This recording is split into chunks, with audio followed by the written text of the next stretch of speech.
Hello दोस्तों, welcome to Jio classes.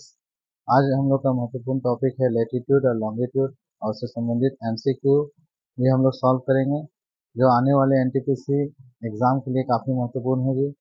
तो कुछ बहुविकल्पीय क्वेश्चन जिसे हम लोग सॉल्व करेंगे, इम्पॉर्टेंट है, जो हमारे आने वाले सभी एसएससी, सीजीएल, एमटीएस और ग्रुप डी रेलवे एग्ज़ामों के लिए काफ़ी महत्वपूर्ण है। तो चलिए हम लोग स्टार्ट करते हैं। पहला क्वेश्चन हम लोगों का है, पहला क्वेश्चन हम लोगों की जो है वो क्वेश्चन है, the equator is located at which degree of latitude. भूमध्य रेखा किस अक्षांश पर स्थित है? तो हम लोग जानते हैं कि भूमध्य रेखा जो है वो हमारी पृथ्वी के बीचों बीच 0 डिग्री अक्षांश पर खींची गई है, जो उत्तरी गोलार्ध और दक्षिणी गोलार्ध को, हमारी पृथ्वी को विभाजित करती है। तो चलते हैं नेक्स्ट क्वेश्चन की तरफ। कर्क रेखा, कर्क रेखा निम्नलिखित में से किस देश से होकर गुजरती है? तो यहाँ ऑप्शन इंडिया, ऑस्ट्रेलिया और यूएसए और ब्राज़ील है। तो यहाँ आंसर सही होगा भारत, इंडिया। तो भारत में कर्क रेखा जो है 8 राज्यों से होकर गुजरती है।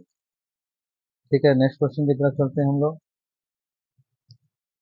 देशांतर रेखाएं किस दिशा में दूरी मापती हैं? तो देशांतर रेखाएं जो है, जो हमारी पृथ्वी पर नहीं, हमारे ग्लोब पर एक काल्पनिक रेखा खींची गई है, जो उत्तर से दक्षिण दिशा की ओर खींची गई है। तो ऑप्शन ए सही होगा। The prime meridian passes through which place. तो प्रधान देशांतर किस स्थान से होकर गुजरती है? प्रधान देशांतर जिसे हम लोग प्रधान यमोत्तर भी कहते हैं, जिसे प्राइम मेरिडियन भी कहते हैं अंग्रेजी में, जो हम लोगों का 0 डिग्री पर इसे रखा गया है। ये ग्रीनविच मीन टाइम भी नहीं कहते हम लोग, GMT ग्रीनविच मीन टाइम। तो इसका सही आंसर होगा ग्रीनविच मीन टाइम, जो लंदन में है। नेक्स्ट क्वेश्चन की तरफ चलते हैं। How many time zone are there in world. तो पूरे विश्व में जो समय का जो क्षेत्र जो है, टाइम जोन जो बनाया गया है वो 24 है, क्योंकि हम लोग जानते हैं कि पृथ्वी पर जो है 0 डिग्री पर GMT को माना गया है। इधर पूर्वी गोलार्ध और इधर पश्चिमी गोलार्ध पर है। तो हर 15 डिग्री पर 1 घंटे की अंतर रखी गई है, इसलिए 24 समय क्षेत्र पूरे विश्व में है। तो इस हिसाब से आंसर जो हम लोग का सी होगा। नेक्स्ट क्वेश्चन की तरफ चलते हैं।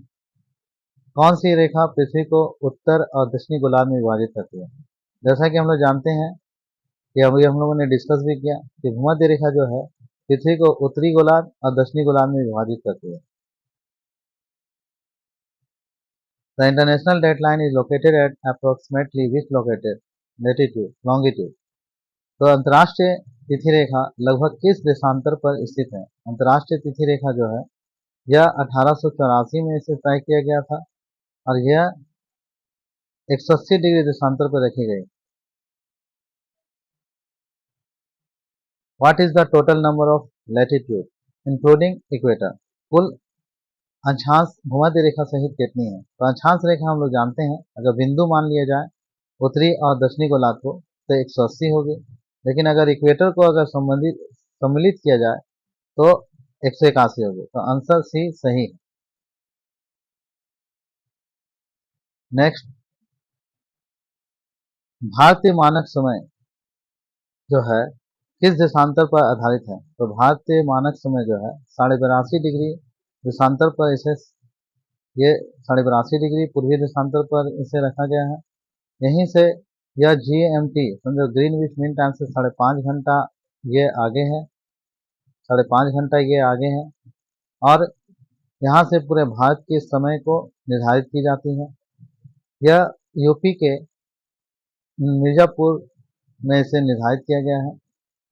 तो अगर निर्धारित की गई है इस प्रकार, इसका आंसर सही होगा बी। तो चलिए दोस्तों, आज का हम लोग का सेशन जो है यहाँ पे समाप्त करते हैं। लेकिन अच्छे अच्छे वीडियो पाने के लिए आप लोग इस चैनल को सब्सक्राइब करें, शेयर करें और लाइक करें। धन्यवाद।